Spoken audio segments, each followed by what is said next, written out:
தாடகை எச்சனையாக பிறந்து வளர்ந்து சாபத்தால் ராட்சசியாக மாறிய ஒரு பயங்கரி. பயங்கரின்னு சொல்கிறதுக்கு நிறைய காரணங்கள் இருக்குது. இவளுடைய குணம் ரொம்ப கொடூரமானதாகவும் பயங்கரமானதாகவும் இருந்தாலும் இவளுடைய தோற்றம் ரொம்ப பயங்கரமாக இருக்குமா.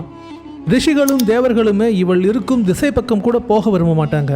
அந்த அளவுக்கு கொடூரமானவள். ஸ்ரீராமர் ஆயிரக்கணக்கான ராட்சசர்களை வதம் செஞ்சிருந்தாலும் இந்த தாடகையை சம்பவம் பண்ணது தான் ராமர் செஞ்ச முதல் என்கவுண்டர். யார் இந்த தாடகை? எதுக்கு ஸ்ரீராமர் இந்த தாடகையை வதம் செய்யணும்? இந்த பதிவில் நாம் அதை பற்றி பார்ப்போம். இது ஒரு சுவாரஸ்யமான கதை. ஸோ எதையும் மிஸ் பண்ணிவிடாதீங்க. தொடர்ந்து பாருங்கள். உங்களுடைய கருத்துக்களை கமெண்ட் பண்ணுங்கள்.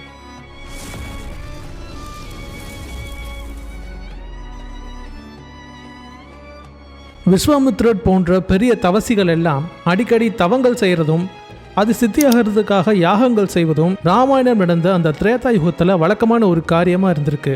ஆனால் ஒரு நல்ல காரியம் தடையில்லாமல் நடக்கிறது ரொம்ப அபூர்வமாச்சே. விஸ்வாமித்ரர் தவம் செஞ்சு அந்த தவத்தில் சித்தியாகிறதுக்காக யாகங்கள் செஞ்சால் அந்த யாகம் பூர்த்தியாகும் சமயத்தில் யாக குண்டத்தில் மாமிசங்களையும் குடம் குடமாக இரத்தத்தையும் கொட்டுவது சுபாகு மாரீச்சன் அப்படிங்கிற 2 ராட்சசர்களுக்கு ஒரு வழக்கமான விஷயமா இருந்திருக்கு. ஒவ்வொரு நாளும் இதே மாதிரி வேற வேற ரிஷிகளையும் தவசிகளையும் வம்புழுக்கிறதும் அவங்க கிட்ட மாயங்கள் செஞ்சு தொந்தரவு கொடுக்கறதுமே இவங்களுக்கு ரொம்ப பிடிச்ச பொழுதுபோக்கு. மற்றவங்களுக்கு கொடுமையான கஷ்டங்களை கொடுத்து அதில் அவங்க துன்பமடைகிறத பார்த்து சந்தோஷமடையும் இந்த துர்புத்தி கொண்டவங்களோட தாய் தான் தாடகை. இவங்க 3 பேருமே ராவணனால் ஆதரிக்கப்பட்டு வந்தவங்க. ஏதாவது ஒரு ரிஷிக்கு தொந்தரவு கொடுக்கணும் அப்படின்னா ராவணன் நேரடியாக போக மாட்டானான். இந்த ராட்சசர்களை தான் தூண்டி விட்டு இவங்க மூலமாக அந்த ரிஷிகளுக்கு துன்பம் கொடுப்பானான். விஸ்வாமித்ரர் செய்யும் யாகங்களை பூர்த்தியாக விடாமல் அதை தடை செய்யும் இந்த 2 ராட்சசர்களையும் வதம் செய்யும் ஆற்றல் விஸ்வாமித்திரருக்கே இருந்தாலும் விரதம் இருந்து தவம் செய்யும் காலங்களில் கோவப்படுவதும் சாபம் கொடுப்பதும் தவ ஆற்றலை குறைக்கும் அப்படிங்கிறதுனால அந்த 2 ராட்சசர்களும் தொந்தரவு செய்யும் நேரங்களில் அந்த இடத்தை விட்டு வேற இடத்துக்கு போயிடுவாராம். ஆனால் அந்த ராட்சசர்கள் விஸ்வாமித்திரரை விடலை. விஸ்வாமித்திரர் எங்கே போய் என்ன தவம் செஞ்சாலும் அதுக்கு இந்த ராட்சசர்களால இடையூறு வந்துக்கிட்டே தான் இருந்திருக்கு. இனிமேலும் நாம செய்யும் யாகத்துக்கு இந்த ராட்சசர்களால எந்த விதமான ஒரு பங்கமும் வரக்கூடாது.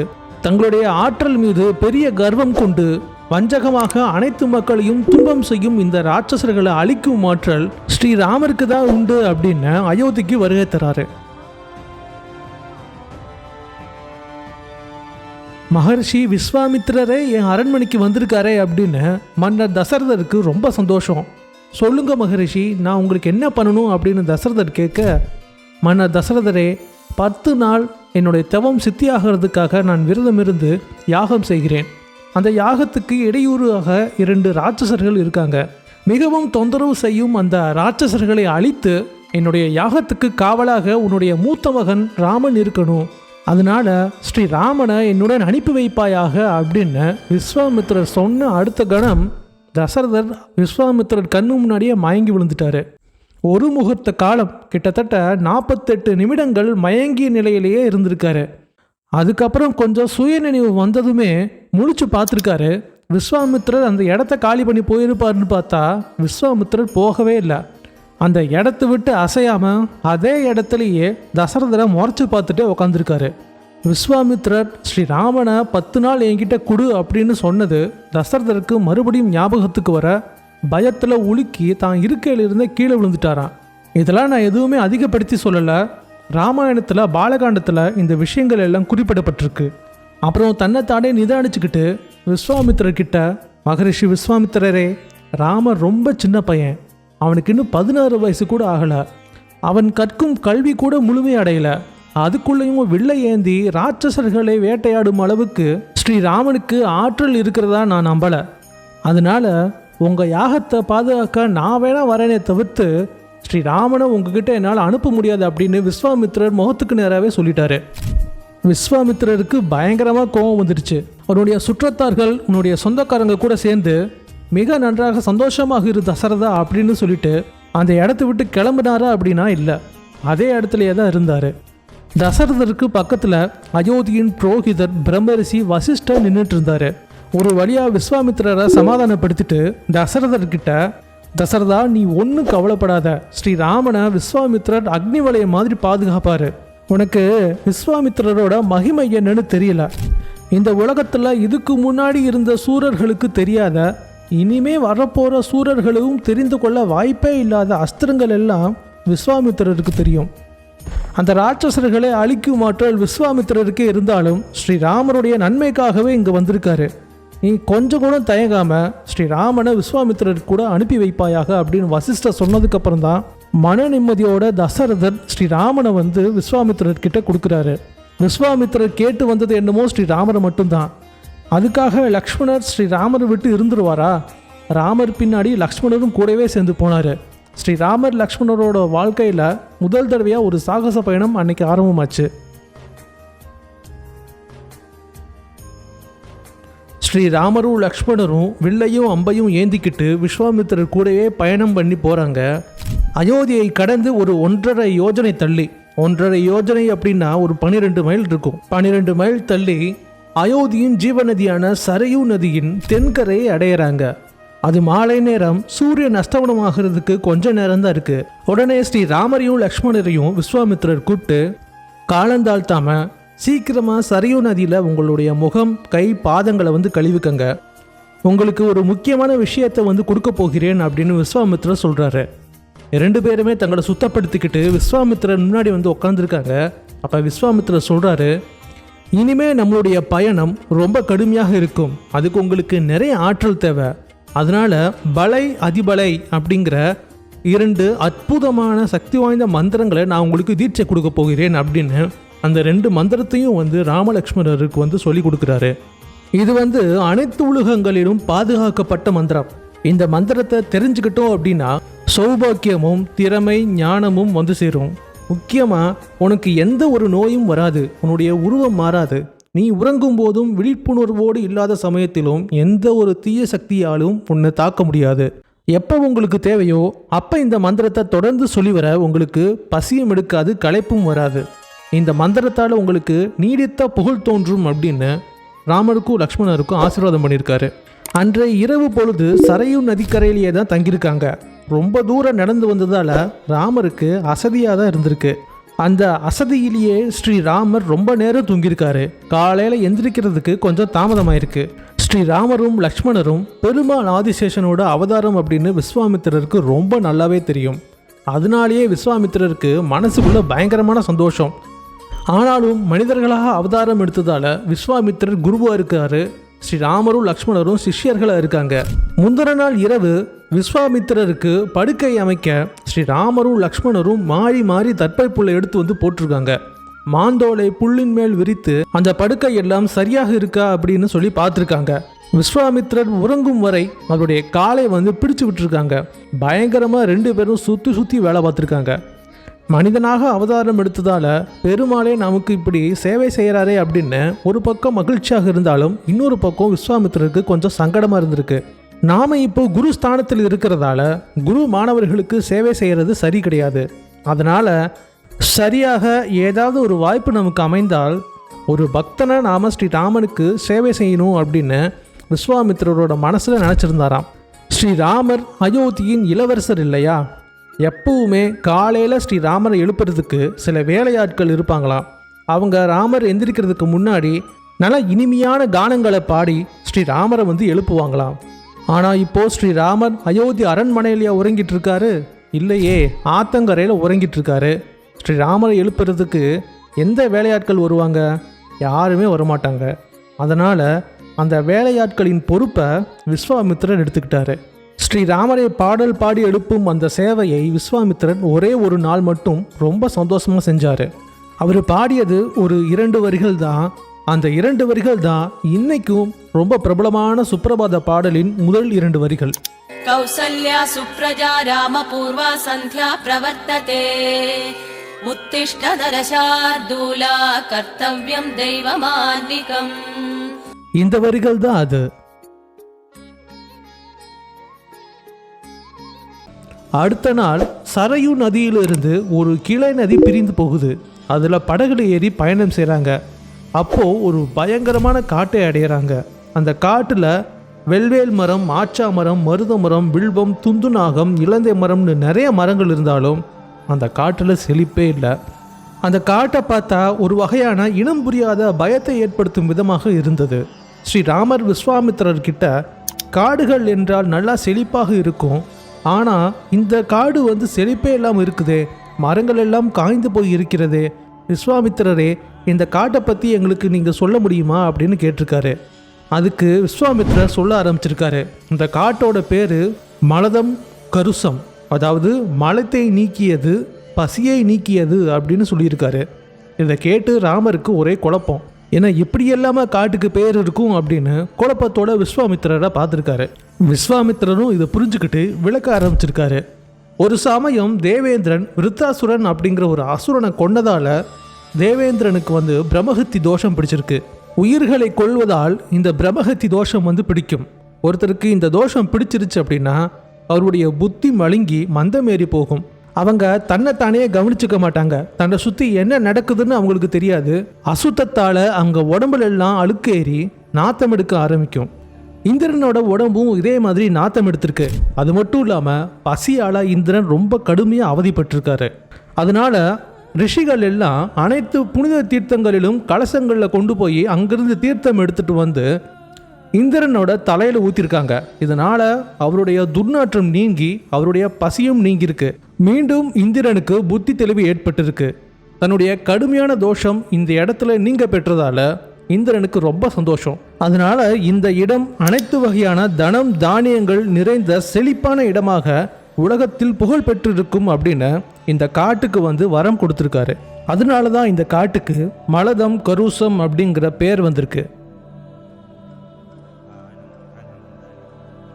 ஆனால் ராமா, நல்ல செழிப்பான இந்த காடு இப்படி செழிப்பில்லாமல் போனதுக்கு காரணம் என்ன தெரியுமா? 1000 யானையின் பலம் கொண்டு ஒருத்தி, விரும்பிய வடிவம் எடுக்கும் ஆற்றல் கொண்டவள், மூர்க்கத்தனமான துர்புத்தியை கொண்ட சுந்தன் அப்படிங்கிற ராட்சசனின் மனைவி. அவள் பெயர் தாடகை. இவள் ஒரு யட்சணி. இவளுக்கு இந்திரனுக்கு இணையான ஆற்றல் கொண்ட 2 மகன்கள். அவங்களோட பேரு மாரீச்சன், சுபாகு. இருவருமே பயங்கரமான முரடர்கள். நன்றாக பெரிய தலை கொண்டவர்கள், குகை போன்ற வாயையும் நன்றாக உருண்டு திரண்ட நீண்ட கைகளையும் கொண்டவங்க. இவங்க தான் இந்த காட்டில் வாழ்ந்த எளிய மனிதர்களை கொன்று திண்டவங்க. நல்ல செழிப்பாகவும் பல உயிர்களுக்கு இருப்பிடமாகவும் இருந்த இந்த காடு செழிப்பில்லாமல் போனதுக்கு முக்கிய காரணமே இவங்க தான். நாம் இருக்கும் இந்த இடத்துல இருந்து ஒரு யோஜனை தூரத்தில் தான் அந்த தாடகையோட வசிப்பிடம் இருக்குது அப்படின்னு விஸ்வாமித்திரர் சொன்னதும் ஸ்ரீராமர் குழப்பமாக விஸ்வாமித்திரரை பார்த்து ஒரு கேள்வி கேட்டார். குருவே, பொதுவாக யட்சணிகளுக்கு அந்தளவுக்கு வீரியம் இருக்காது அப்படின்னு நான் கேள்விப்பட்டிருக்கேன். ஆனால் நீங்கள் அந்த யட்சணி 1000 யானைகளின் பலம் கொண்டவள் அப்படின்னு சொல்கிறீங்களே, இது எப்படி சாத்தியம் அப்படின்னு கேட்டார். ராமா, முந்தைய காலத்தில் சுகேது அப்படிங்கிற பலம் வாய்ந்த யட்சன் ஒருத்தன் இருந்தான். அவனுக்கு பல காலமாக குழந்தையே இல்லை. அதனால அவனுடைய ஆசைலாம் என்னன்னா, அவனுக்கு அவனை போலவே நல்ல பலம் வாய்ந்த ஒரு குழந்தை வேணும் அப்படிங்கிறது மட்டும்தான் இருந்தது. அதனால பிரம்மதேவரை நோக்கி கடுமையான தவத்தில் இருந்தான். அந்த தவத்தின் பலனா பிரம்மதேவர் இவனுக்கு ஒரு பெண் குழந்தையை கொடுத்தாரு. ஆனால் அந்த பெண் குழந்தை இவனை போலவே 1000 யானையின் பலம் கொண்ட பெண்ணாக இருந்தாள். அந்த யட்சனின் மகள் தான் இந்த தாடகை. யட்சனியாக இருந்தபோது நல்ல இளமையுடனும் அழகாக தான் இந்த தாடகை இருந்தாள். இவளுடைய பலத்தை பார்த்துட்டு சுந்தன் அப்படிங்கிற ஒரு ராட்சசனுக்கு இவள் மேலே ஒரு காதல் ஏற்பட்டிருக்கு. அதனால இவளையே திருமணம் செஞ்சுக்கிட்டான். இந்த ராட்சசர்கள் எல்லாருக்குமே எளிமையான மனிதர்களையும் ரிஷிகளையும் துன்பம் செய்வதிலேயே ஆனந்தம் அடைகிறாங்க. ஆனால் இந்த ராட்சசனோட கெட்ட நேரம் இவன் தன்னுடைய பலத்தை அகத்தியர்கிட்ட போய் காமிச்சிருக்கான். அகத்தியர் ஒன்றுமே செய்யாமல் வெறும் கோபமான அவருடைய பார்வையாலேயே இந்த சுந்தனை சாம்பலாக்கிட்டாரு. அகத்தியர் தன்னுடைய கணவரை கொன்னுட்டாரு அப்படின்ற விஷயத்தை கேள்விப்பட்ட இந்த தாடகை தன்னுடைய மகன்களை கூப்பிட்டுட்டு அகத்தியரோட பலம் என்ன அப்படின்னு தெரியாம அகத்தியரை சாப்பிட போயிருக்காங்க. எச்சர்களாக இருந்த தாயும் மகன்களும் இப்படி ராட்சசர்கள் மாதிரி நடந்துக்கிறத பார்த்த அகத்தியர், நீங்க நிஜமாவே ராட்சசர்களா போவீங்க அப்படின்னு சபிச்சிட்டாரு. அதுக்கப்புறம் தான் 3 பேரும் அகத்தியர் நடமாடிய இந்த வனத்தை பாழாக்கியிருக்காங்க. மிருகங்களை வேட்டையாடி சாப்பிட்டுருக்காங்க. மனிதர்களை அவங்களுடைய பசிக்கு விருந்தாக்கியிருக்காங்க. இந்த துர்புத்தி கொண்டவங்களை நீதாராமா கொல்லணும் அப்படின்னு விஸ்வாமித்திரர் சொல்ல ராமர் ஏதோ ஒரு ஆழ்ந்த யோசனையில் இருந்திருக்காரு. குருவே, என்னுடைய தகப்பனாரும் தாயாரும் பெண் புனிதமானவள், பெண்களுக்கு மதிப்பு கொடுக்கணும், பெண் தெய்வம் போன்றவள் அப்படின்னு சொல்லியிருக்காங்களே, நான் எப்படி அந்த தாடகையை கொல்ல முடியும் அப்படின்னு ஸ்ரீராமர் சொல்ல, விஸ்வாமித்திரர் ராமரை பார்த்து ஒரு சின்ன புன்னகை செய்தவாறே, ராமா, இவள் பெண் அல்ல, பேய். பெண்ணாக பிறந்தவள் எல்லாம் பெண் கிடையாது. அந்த பெண்களுக்கே உரிய உன்னதமான குணங்கள் கொண்டவள் மட்டுமே பெண். மனிதர்களையும் மற்ற ஜீவன்களையும் கொஞ்சம் கூட இரக்கமே இல்லாம கொன்று தின்னும் இவள் பெண் கிடையாது. இவ ஒரு ராட்சசி. என்னை மாதிரியான மெலிந்த தேகம் கொண்ட முனிவர்களையும் ரிஷிகளையும் சக்கை அப்படின்னு நினைச்சுதான் சாப்பிடாம விட்டுருக்கா. ராமா, நீ அயோத்தியின் இளவரசன். தர்ம வழியில் இருக்கும் மக்களுக்கும் மற்ற உயிர்களுக்கும் ஒரு நல்லது நடக்குது அப்படின்னா அந்த காரியத்தை நீ துணிஞ்சு செஞ்சே ஆகணும் அப்படின்னு ராமருக்கு விஸ்வாமித்திரர் எடுத்து சொல்றாரு. விஸ்வாமித்திரரை வணங்கிட்டு தன்னுடைய வில்லை எடுத்து அந்த வில் நாண ஒரு தடவை இழுத்து விட்டாரு. 8 திசையும் வெடிக்கிற மாதிரி ஒரு பெருத்த ஒளியை அந்த வில் நான் எழுப்பியிருக்கு. 1 யோஜனை தூரம் தள்ளி இருந்த அந்த தாடகைக்கு இந்த வில் நானொலி கேட்டு தன்னுடைய தூக்கத்தில் இருந்து எந்திரிச்சிட்டா. இந்த பெருத்த ஒளி என்னுடைய தூக்கத்தை கெடுத்துருச்சே, யார் இது, இந்த ஒளி எழும்புறதுக்கு என்ன காரணம் அப்படின்னு இந்த தாடகைக்கு பயங்கரமாக கோபம் வந்திருக்கு. ஒரு மனிதன் இந்த காட்டுக்கு தைரியமாக வந்து சத்தத்தை எழுப்பியிருந்தா அப்படின்னா இன்னைக்கு அவன் தான் என்னுடைய விருந்து அப்படின்னு பயங்கரமாக சத்தம் போட்டுக்கிட்டே பைத்தியம் பிடிச்ச காட்டுப்பன்றி மாதிரி ஓடி வந்திருக்கா. அவள் நல்ல பிரம்மாண்டமான உருவம் அப்படிங்கிறதுனால அவள் இவங்க பக்கத்தில் வருவதற்கு முன்னாடியே கொஞ்ச தூரம் இடைவெளி இருக்கும் போதே அவளுடைய உருவம் வந்து வெளிப்பட்டு இருக்கு. மிக கோரமான தோற்றம் கொண்டவள் அப்படின்னு விஸ்வாமித்திரர் சொல்லியிருக்காரு. ஆனால் ராமர் இப்போதான் முதல் தடவையா தாடகையை பார்க்குறாரு. நல்லா பருத்து பெருத்த உடல், மாரீச்சனுக்கும் சுபாகுவுக்கும் அவங்களுடைய வாயை பார்த்தா தான் குகை மாதிரி இருக்கும் அப்படின்னு விஸ்வாமித்திரர் சொன்னார். ஆனால் இந்த தாடகையோட மூக்கு துவாரங்களை பார்க்கறதுக்கே 2 பெரிய குகைகளை போல இருந்துச்சான்.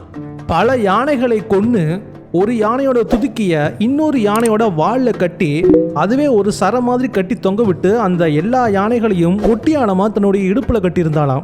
அப்போ எந்த அளவுக்கு பிரம்மாண்டமா இருந்திருப்பா. ஸ்ரீராமர் அதை பார்த்து லக்ஷ்மணர்கிட்ட, லக்ஷ்மணா, கொஞ்சம் மன வலிமை குறைந்தவர்கள் கூட இவளை பார்த்தாங்க அப்படின்னா அவங்களுடைய இதயம் பிளந்துரும் லக்ஷ்மணா அப்படின்னு சொல்லியிருக்காரு. இவர்கள் பக்கத்தில் வந்த உடனே அவ எங்கே இருக்கான்னு சொல்லி பார்க்க முடியாதபடி 3 பேர் மேலையும் மண் புழுதிகளை வாரி இறைச்சிருக்கா. சுற்றி இருக்கிற பாறைகளையும் கற்களையும் எடுத்து எரிஞ்சிருக்கா. அதையெல்லாம் ஸ்ரீராமர் தன்னுடைய அம்பால அடிச்சிருக்காரு. விஸ்வாமித்திரர் மேலே ஒரு சின்ன கல்லு கூட விழாம ஸ்ரீராமரும் லக்ஷ்மணரும் துவம்சம் பண்ணியிருக்காங்க. அப்போ திடீர்னு அவருடைய 2 கைகள் வந்து ஸ்ரீராமரை பிடிக்கிறதுக்காக வந்திருக்கு. ஸ்ரீராமர் விழிப்புணர்வோட அம்பை வச்சு அவளுடைய கைகளை தாக்கி அதை தனியாக வெட்டி எறிஞ்சிட்டாரு. அவள் உடம்புல இருந்து ரத்த வெள்ளமாக தெரித்து அந்த இடம் முழுக்க சிவப்பாக காட்சி கொடுத்துருக்கு. வலி பொறுக்க முடியாமல் அவள் என்ன பண்ணார்னா திடீர்னு லக்ஷ்மணரை வந்து கடிக்க போயிருக்கா. அப்போ லக்ஷ்மணர் என்ன பண்ணாரு தெரியுமா? அம்பை எடுத்து அவளுடைய மூக்கையும் காதையும் அறுத்திருக்காரு. சின்ன வயசுலேயே லக்ஷ்மணருக்கு இந்த பழக்கம் இருந்திருக்கு. அதனால தான் சூர்பனகை வந்த உடனேவும் அவருக்கு தாடகையோட ஞாபகம் வந்திருக்கு போல. அதனால தான் தாடகைக்கு செஞ்ச மாதிரியே சூர்பனகைக்கும் மூக்கையும் காதையும் அறுத்திருக்காரு. இந்த ராட்சசிக்கு வலியும் வேதனையும் அதிகமாவது போல கோபமும் அதிகமாக இருக்கு. இவள் விரும்பிய வடிவம் எடுக்கும் ஆற்றல் கொண்டவளாக இருந்ததால வேற வேற வடிவங்களை எடுத்து ஸ்ரீராமர், லக்ஷ்மணர், விஸ்வாமித்திரர் மேல விதவிதமாக தாக்குதல் நடத்துறா. அதை எல்லாமே ராமனும் லக்ஷ்மணரும் வந்து தடுக்கிறாங்க. ஆனால் ராமர் இன்னும் அந்த தாடகையை வந்து வதம் செய்யல. விஸ்வாமித்திரர் இப்போ கொஞ்சம் கண்டிப்பான குரல்ல, உன்னுடைய கருணை போதும் ராமா, மாயையை பயன்படுத்தி இந்த ராட்சசி தன்னுடைய காயங்களில் இருந்து மிக விரைவாக மீண்டிடுவா. மாலை சந்தியா காலம் வரப்போகுது. பொழுது சாயும் இந்த காலத்துல ராட்சசர்களின் வலிமை சமாளிக்க முடியாததாக இருக்கும். விஸ்வாமித்திரர் இப்படி சொன்ன உடனே அவ வந்து விஸ்வாமித்திரர் மேல மோதுறதுக்காக வேகமாக வந்திருக்கா. அப்போ ஸ்ரீராமர் அம்பெடுத்து வில் நாணில் வைத்து அவருடைய நெஞ்சை குறிப்பார்த்து நானை இழுத்து விட்டுருக்காரு. அந்த வேகத்தில் அந்த அம்பு ஒரு நல்ல அனுபவசாலி முட்டாளுக்கு அறிவுரை சொல்லும் போது அது எப்படி ஒரு காதுல வாங்கி அவன் இன்னொரு காது வழியாக விடுவானோ அதே போல இந்த அம்பு தாடகையின் நெஞ்சில் பாய்ந்து முதுகு வழியாக வெளியேறியிருக்கு. இந்த ஊமை சொல்றது வந்து நான் கிடையாது, கம்பர் தான் வந்து இந்த ஊமையை சொல்லியிருக்காரு. தாடகையின் வதம் மிக சிறப்பாக அன்னைக்கு முடிந்தது. அதே காட்டிலேயேவும் அன்றைய இரவு வந்து கழித்திருக்காங்க. இன்னும் மாரீச்சனும் சுபாகு மட்டும்தான் இருக்காங்க. அடுத்து வரக்கூடிய கதைகளில் ஸ்ரீராமர் அவங்களை எப்படி வதம் பண்ணார் அப்படிங்கிறத பார்ப்போம். நன்றி.